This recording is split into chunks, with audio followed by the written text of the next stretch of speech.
تعرف ما معنى الواحد عندما يستقر الواحد في المغرب؟ ما هيش سهلة، والله ما هي سهلة. هذا قرار، وقرار جميل وصائب. تعرفوا ليش أنا متفائل؟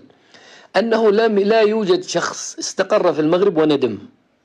عملت أنا إحصائية كبيرة هكذا وسألت وطقست هكذا وسألت، لا يوجد شخص استقر في المغرب واشترى عقار واشترى أمور وصرف فلوسه وندم. ما فيش واحد ندم أصلا، بل بالعكس كل واحد يقول الحمد لله الذي اتخذت هذا القرار. أصدقاء ديالي، مرحبا بكم في فيديو جديد. في هذا الفيديو غادي نشوفوا كيفاش أسعد شرعي يعني قرر أنه استقر في المغرب. غادي يجاوب على بزاف ديال يعني الانتقادات اللي جاوه من الجزائريين. غادي يقولوا لي علاش بالضبط خارجتي المغرب، انت عامل ديال المخزن، عطاتك المخزن دار وطوموبيل وهذه. ولكن في هذا الفيديو غادي نشوفوا الحقيقة. نخليكم مع هذا الفيديو وفرجة ممتعة. أرض مبروكة، أرض فيها بركة، أرض سبحان الله فيها نفس روحي عجيب والله العظيم. فهذا القرار أنا أعتقد أنه ربما يضايق القوى الضاربة.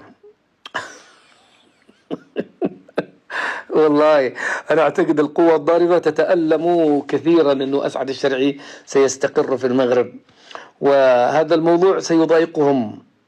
سيؤلفون الكتب والروايات وسينسجون، وسيقال عن الشقة ديالي والبيت الذي أنا سأسكن فيه والمخزن واشتروا له وعطوا كذا لكن أعتقد والله أعلم هم يسوءهم جدا، لأنهم يعرفوا أنه عندما أنا سأعيش في المغرب سيكون علي التزامات أخلاقية. يعني إذا أنا كنت من بريطانيا أدقدقكم دقداقا، أما وأنا في المغرب سأمرمطكم مرماطا. أنتم القوة الضاربة، إذا ما خليتكم قوة ضارطة ما أكون أنا أسعد الشرعي. ومثلا الأشياء القادمة سأنبش. أنا أجيد البحث عن الكنوز المغربية. أحسن منقب في أعماق الإنسان المغربي وفي أعماق المغاربة وفي أوساط المغاربة مثل أسعد الشرعي، ما شاء الله. بس لا تضربوني عين، قولوا ما شاء الله لا قوة إلا بالله، قولوا ما شاء الله. ما في واحد ممكن كذا يصطاد اللآلئ والجواهر المغربية كما يصطادها أسعد الشرعي. أدخل لا عمق السوق، لا عمق القرية، لا عمق الدوار، وسأخرج لكم يعني نماذج وكنوز مغربية كلما مضى ما شفت والو، قسما بالله العظيم. كلما مضى كل هذه يعني ما شفتوا والو. يعني عاد احنا يلا بادئين، وفي حاجات ان شاء الله والله العظيم ستعجبكم. ما ينقصني منكم إلا الدعاء، لكن الدعاء بحرارة هكذا، الدعاء بأخوة من داخل والله. وسيكون لي سأرسم قصة مع المغرب لن يشبهها قصة، قسم بالله. سأجعل أجيال وأجيال تتحدث عن قصة اليمني أسعد الشرعي الذي عاش في المغرب ومات فيها ودفن فيها، وعاش مع المغاربة وتصارع مع المغاربة وتدابز مع المغاربة وتصالح مع المغاربة ودقدقهم وفي الأخير أحبهم وأحبوه. صافي.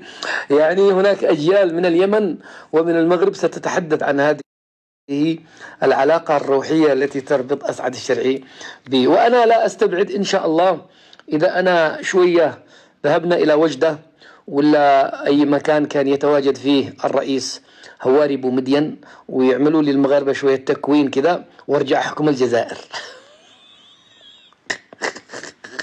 والله العظيم على فكرة أي دولة ممكن يحكمها أي واحد، لا تفكرون الموضوع صعب علي أنا. والله كل حكامهم جو من المغرب، يعني من يحكمون هذا البلد كلها جاءها من المغرب. أنا أرى أنه إذا في مشروع مغربي اعملوا مني مشروع رئيس الجزائر، الله يرحم لكم الوالدين. المخزن ديالنا، يا المخزن ديالنا الله يبارك فيكم، والمخابرات المغربية. ويعني شوفوا أنا أصلح، والله أنا أصلح شوية زراعة شعر، أزرع شوية شعر مثل حق عمي تبون، وأروح أرشح نفسي مع شوية كلام ونعمل لهم نسب أنه جدي كان شهيد. وبعدين أكون أكلمكم عن البقر والغنم والعدس، وأكون أقول لكم المؤامرة والمروك والأقجع أنا أرى أنه على الإخوة في المغرب أنهم يدرسوا هذا الموضوع. ربما أنا أكون مشروع رئيس قادم للجزائر، يعني لأنه أنتم لكم سوالف، أنتم المغاربة كل معظم رؤساء الجزائر عندكم تكونوا. كونوني وأنا سريع، أنا ذكي جدا، ذكي جدا قسما بالله، من رئيس التيك توك العربي إلى رئيس الجمهورية الجزائرية قاطبة، أحكمهم ولكم الفخر. والله لو ما تكونوا تقول فخامة الرئيس الجزائري أسعد الشرعي ما أقبلها منكم إلا بالفخامة. فخامة الرئيس أسعد الشرعي بي وأنا كده مشي، بس أنا أشوفه والله ما أقبل شنقريحة يجي يصور جنبي. هذا يفكرون أننا مثل عمنا تبون الله يحفظه ويرعاه لاصق في شنقريحة. والله ما أخليه، أنا ما عاد أقبل، أنا من النوع اللي يطفش، ما أحب أكون وحدي هكذا. هذا اللي لاصق فيني شنقريحة، شوفوا له سيارة أخرى يركب له في سيارة أخرى الله يرحمه. والله ماني هذا الذي أنا خايف منه من هذا الرئاسة في الجزائر، أنه يجي لي شنقريحة يلصق فيني مثل التوأم، مثل ما هو لاصق في عمي تبون. لا هذه والله ماني قابلها، أنا ماني قابلها أبدا أبدا أبدا. إن شاء الله ادعوا لنا، وإن شاء الله أكون خير سلف لخير خلف، وخير شوشع لخير تبون، وإن شاء الله أكون رئيسا محنكا للقوة الضاربة. ويا ويلكم يا المراركة ألا عودة، يا ويلكم مني أنا سأقسم البلاد والعباد. وإبراهيم غالي هذا قسما بالله لا بيعة سارق. إبراهيم غالي أول ما أطلع رئيس الجزائر والله إبراهيم غالي ما خليك يوم، قسم بالله. لا أنا إذا كان يشتريك عمي تبون أغلى من رونالدو قسم بالله ما أعطيك والو. أما لكن أنت إبراهيم غالي، لكن جمهورية تندوف هذه أنا أول واحد سيثبتها. جمهورية تندوس الفرنسي ممنوع. لا لا لا لا لا قال لك واحد يتعلم الفرنسي نخبختك قسما بالله ممنوع الحديث بالفرنسية. من أي جزائري يجدونه يتحدث اللغة الفرنسية يسجن 6 شهور. حتى لا قال بونجور، هذه بونجور ترميك في السجن 6 شهور. أما إذا قال بيان سيور 7 شهور. أما لا قال أطروا ولا أطقوا ولا كاتقوا ولا نيشان هذا مؤبد. أيوة ما فيش كلام عربي. الحراش اللي ألسنتهم فرنسية الحراش برا عيب، هذا أجدادنا وجماجمنا وتاريخنا، كيف نتكلم بلغة المستعمر؟ هذا ما يصير، والله ما أقبلها. أنا سأجرم الحديث باللغة الفرنسية داخل الجزائر إن شاء الله، هذا مشروعي.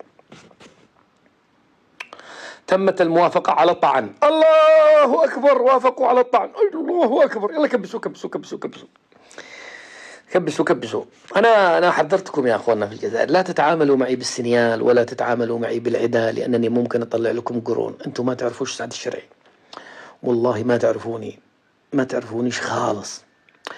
لا تستعدوني ولا تحاولوا مثلا أنكم نوقفه، ما تقدروش توقفوني. أنا الماء يجري قدامي صافي مثل البلار، وانا غضيت ايامي في التيك توك مثل البلارج